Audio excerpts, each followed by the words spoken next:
The following program is a Town of Colonie television production of the William K. Sanford Town Library.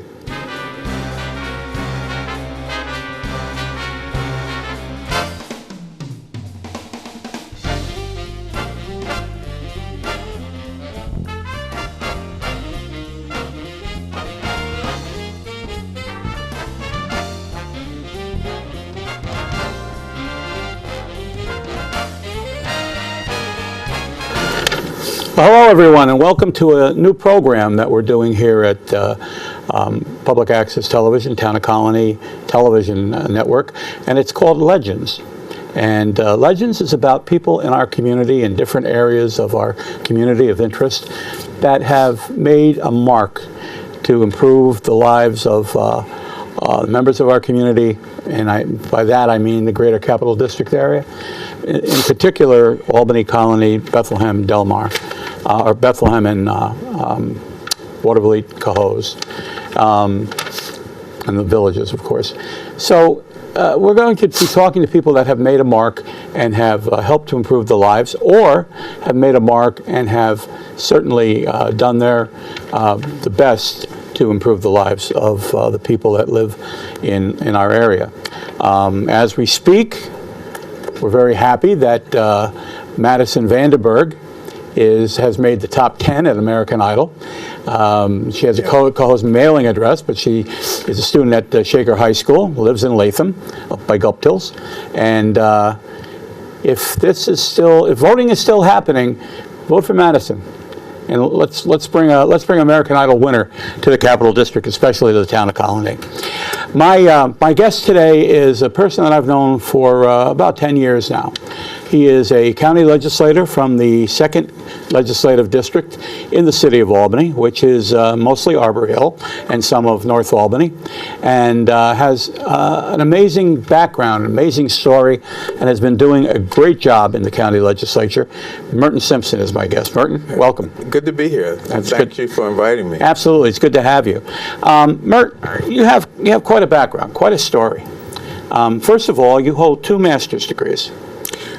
A master's in public administration, but I have multiple majors. Okay, multiple majors, but you do have a master's in public administration. Yeah. And you have been involved in public service now for how many years? Well, I first ran for county legislature in 2011 for the 2012 term, so this will be my 3rd, go-round. And this year, it looks like you're not opposed. Right, that's correct. So that's a free ride, as they say, which is an indication of what the people think about you too. Usually if people think you're vulnerable, you're going to have multiple opponents. That's true. So obviously people know that you're doing a good job. I think that's true. And I know for one person, having worked in the county executive's office and know your independence is amazing. Sometimes I appreciated it, sometimes I didn't appreciate it because you didn't go our way. But right. But whenever you would do that, you would give me the reason why. Sure. Instead of just saying I'm not going to or I am. So you really think out what a legislative resolution is all about, right? Well, reasonable people can disagree. We see in Washington today that we're off the rails. We've never seen anything like this before, and hopefully we'll never see anything like it again. But even the Republicans.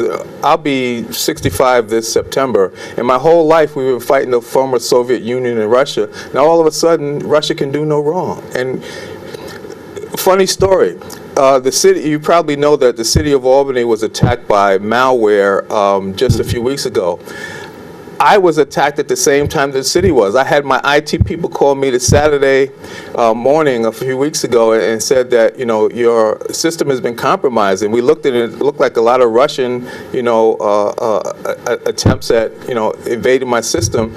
But that Monday I found out that the whole city had been attacked, and we're not doing much to really fight that. So this is a strange time that we're dealing with. Now, when you say the IT people from the county or from? No, I have my own private consultants that are really good, really good. And I suspect And the funny thing is, too, I was using my wife's computer, who's a city council person, so they may have been attacking other city council people who are not even aware of it. Right. You know, it's like it takes a while for that stuff to be identified. And a lot of people, if it wasn't for my IT people, I probably wouldn't have known about it. I should say that this is a real power company in the city of Albany now, because our power family in the city of Albany, because Merton is a county legislator and his wife Joyce Love is a newly elected county city council member. Yeah, for the 3rd Ward. Yeah, for the 3rd Ward. Yeah. And the 3rd Ward and your ward is the 2nd district, is basically Arbor Hill. Yeah, well, it overlaps.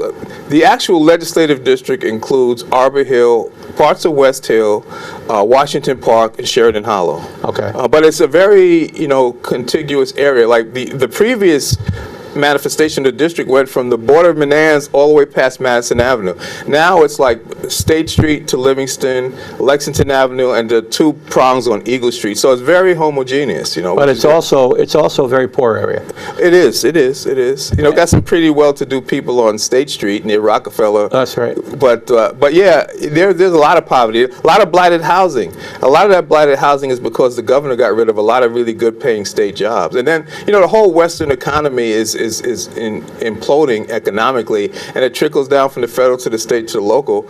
We only have like a 20% turnout in our areas in the lower wards, and the last county executive race, less than 20% of the population in the county voted for the county exec, which is, my theory is that rich people don't need government, and poor people don't think government serves them because of the economic, downturn. Well, this year the county executive and the sheriff have no opponents. Yes, true. So I would imagine that the turnout is not going to be that great this year. Probably either. not. And I think it really depends on the areas and where there are contested county legislative races, because individual areas can have a large turnout if there's interest in the race. Do you agree with that? Absolutely. No, that's factually correct. That is factually correct. Yeah. Okay. One thing I'd like you to talk about, Merton, because I'm amazed at Merton Simpson Sr. Oh, okay. At your father. Yeah. Can you tell us a little bit? People would be very interested, and I would love to see something happen in the Capital District where we have a showing. Tell us a little bit about your dad. Well, he was a real Renaissance man from like 1954 to 2013 when he passed. He was considered among the top 3 in tribal art in the world, but he was also at the vanguard of the abstract expressionist movement at the time of Picasso with Romeo Bearden. And you mentioned Vimeo. There's a couple, if you Google Merton Simpson video, there's several video clips on his work and his life. But his works are in some of the finest museums in the country. The Guggenheim. He's got stuff in the Metropolitan Museum. In the Brooklyn Museum has a lot of his work. He has some stuff in the Pentagon. When in between 52 and 54, he painted portraits. He was official Air Force artist and also in the official Air Force band, and he painted portraits of the generals. So, but what's funny was he did a portrait of Eisenhower when he was a general, and it got $100 for it in like 1952. But then he painted a portrait of Colin Powell and head of the Joint Chiefs, and the estate is being auctioned off. They're trying to auction off for $100 a Colin Powell portrait. So between 1952 and 1994, there should be a little difference in the price. But yeah, my God. It won't be 100. Politics, yeah. But no, you can Google Merton Simpson artist, and his work is really impressive. So it had to be interesting. He lived in France for a while, right? He did. He spoke fluent French. He had a small gallery in France. And so for a long period of time, he was moving between New York and Manhattan and France. Now, was your mom a teacher? Yes, she was. Yes, and she's still an educator at 86. She'll be 87 this June 28th. She's in relatively good health. She's a young 86. Yeah. Yeah. Well, we talk a lot about, and I know that you are very interested in services for the elderly. Absolutely. And excuse me, I do know that there are a lot of pockets. There's a lot of elderly people in your district, in right. the area that you represent, and underserved people. To That's be quite true. honest with you, That's true.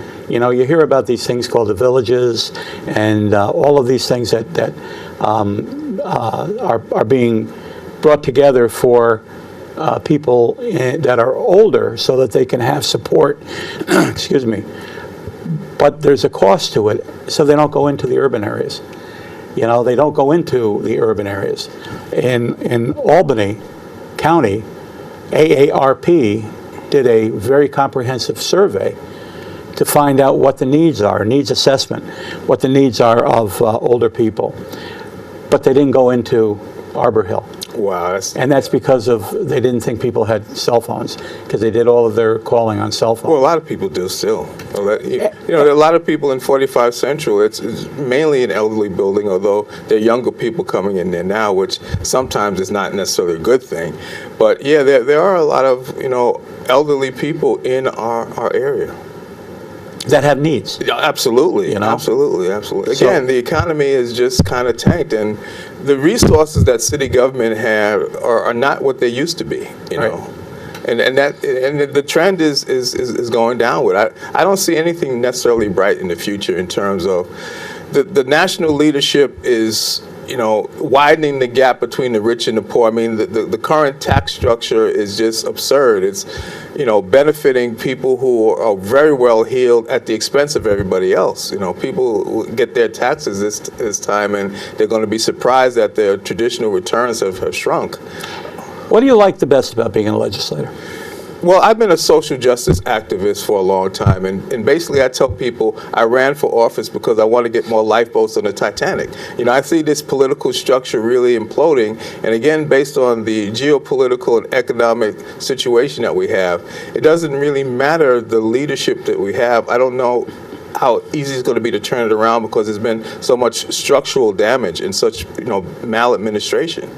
You know, it's for example, the federal politicians on the Republican side couldn't pass Social Security or Medicare today, but they don't want to give up their insurance, and they would never give up their Social Security. So, I mean, this crazy, you know, voodoo, you know, economics where they want to get rid of Obamacare and the president is going to mystically replace it when they haven't been able to replace it over the last 8 years. It's and then they argue this irrational, you know, logic. It's just strange. And what's the most frustrating thing that you find?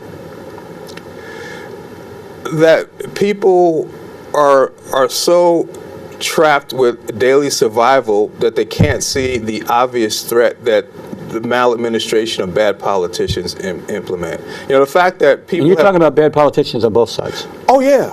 Oh, absolutely. Absolutely. I mean, I'm afraid now... I predicted in February of 2016 that the way the Democrats, the Hillary Clinton people, were disrespecting Bernie Sanders, they were going to let Trump win. And right now, the way I see the circular firing squad among the Democrats, Trump has... I don't see Trump easily being moved out, and I don't know how the planet can survive well 4 more years of Trump. I mean, this thing about, I mean, it's black letter law that he has to give up his taxes for a proper request from Congress, and they're trying to come up with all these crazy reasons not to, and who's going to enforce it? I mean, it'd be scary if it goes to the Supreme Court and they say, I mean, I don't even think the Supreme Court could go that far because there's no rational basis to abrogate the existing, you know, IRS, you know, law.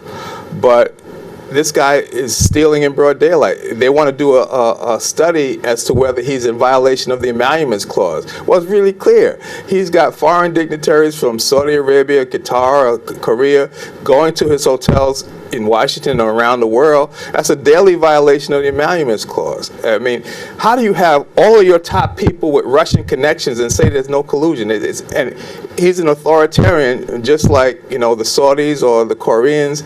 And so it's impossible for all this stuff to be going on and him not know about it. Now, in Albany County, what would be what do you think is the most critical issue that we address as a county legislator? What would you like to see addressed? I would say the housing and the job situation. I mean, the housing stock is blighted, which deteriorates the whole community, and I think it's a major function of the loss of state jobs and also the loss of other economic opportunity. So, I mean, jobs is critical. I mean, we have a real problem to a degree with, you know, youth violence and shootings in the black community, and that has a large relationship to poverty and the lack of opportunity. So what can the legislature do for that? What can the county itself do?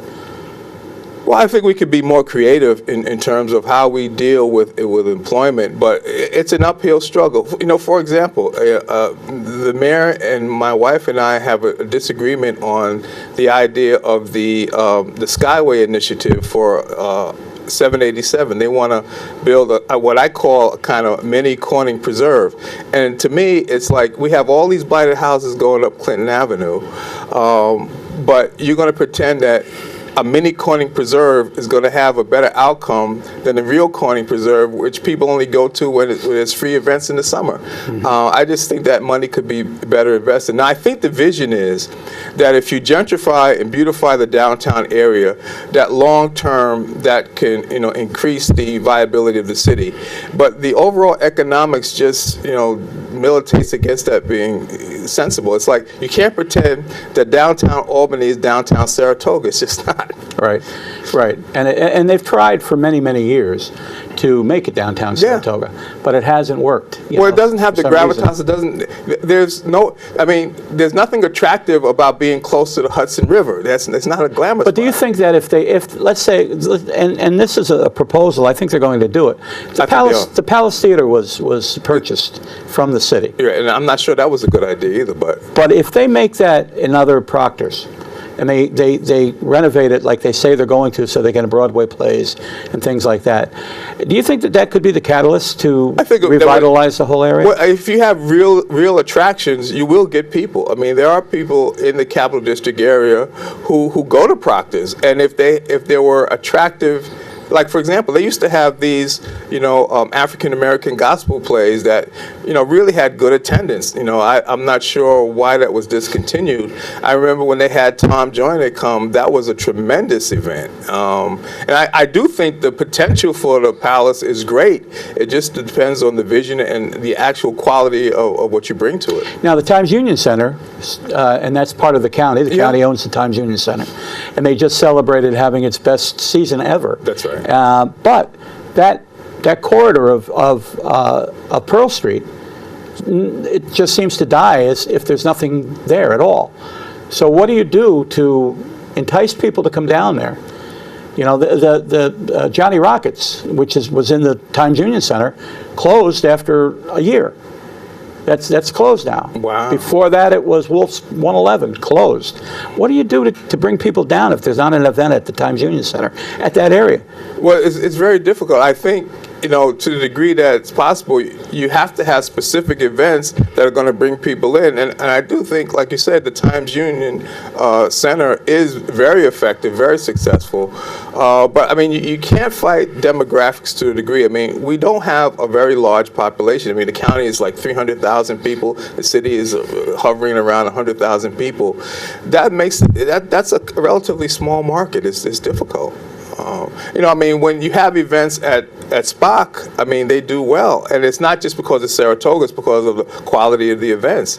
And so I think if you had more events of high quality, you would definitely attract people. But, so I don't know what the real planning is in terms of that. But I definitely don't believe that a mini Corning Preserve, near the Palace Theater is going to be the answer to tourism. But at the same time, if you look at the Rensselaer side of the Hudson River.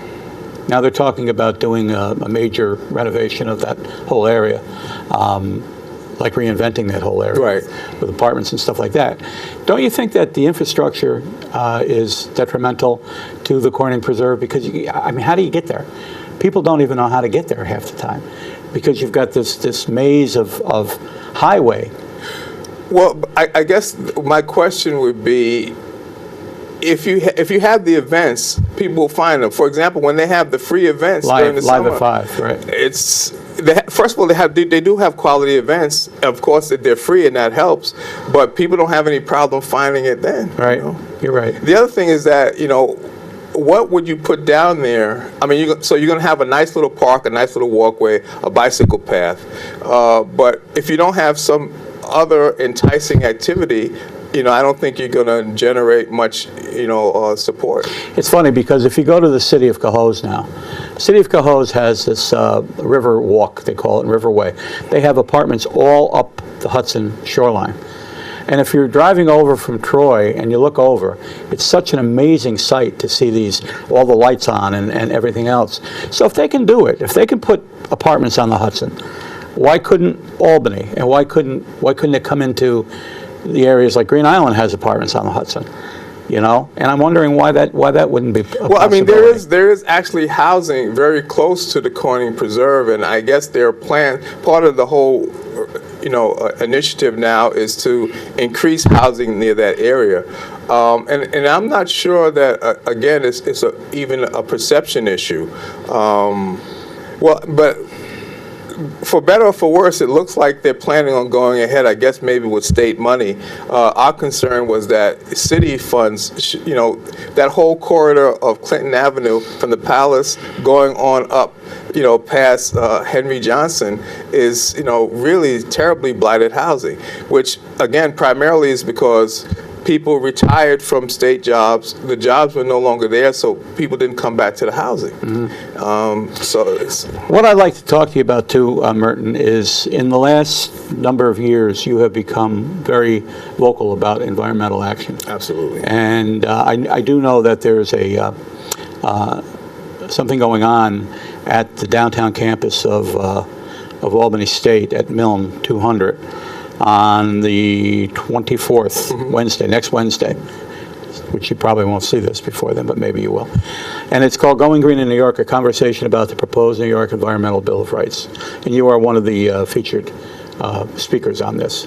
What exactly is your position on it? Well, what happened is in August of 2017, we found that the governor had proposed 2 frac gas turbines to be placed at the 79 Sheridan Avenue site, which was an environmental justice catastrophe from 1911 till today. From 1981 to 1994, they actually were burning trash. Is that where Mario Cuomo had it shut down at one time? Yes, that's exactly right. That's about 5 blocks from my house. Okay. It was 1994. It closed. That Mayor Jennings asked the governor to close that down. Well, the governor had black soot on the front of the snow at the mansion, and there was, community activism fighting to have that facility closed. And sadly, several people who lived around that facility have serious cancer. I mean, people we know personally right now are going through. You have individual families that have 2 or 3 members with stage 4 cancer. I mean, and I believe, based on information and belief, that my wife's sister died from multiple myeloma from exposure to the Answers plant, and her husband also died from cancer. I mean, the incidence of cancer are so statistically significant that you can't write it off. But, my concern about this proposal is $88 million was initially proposed for these frac generators.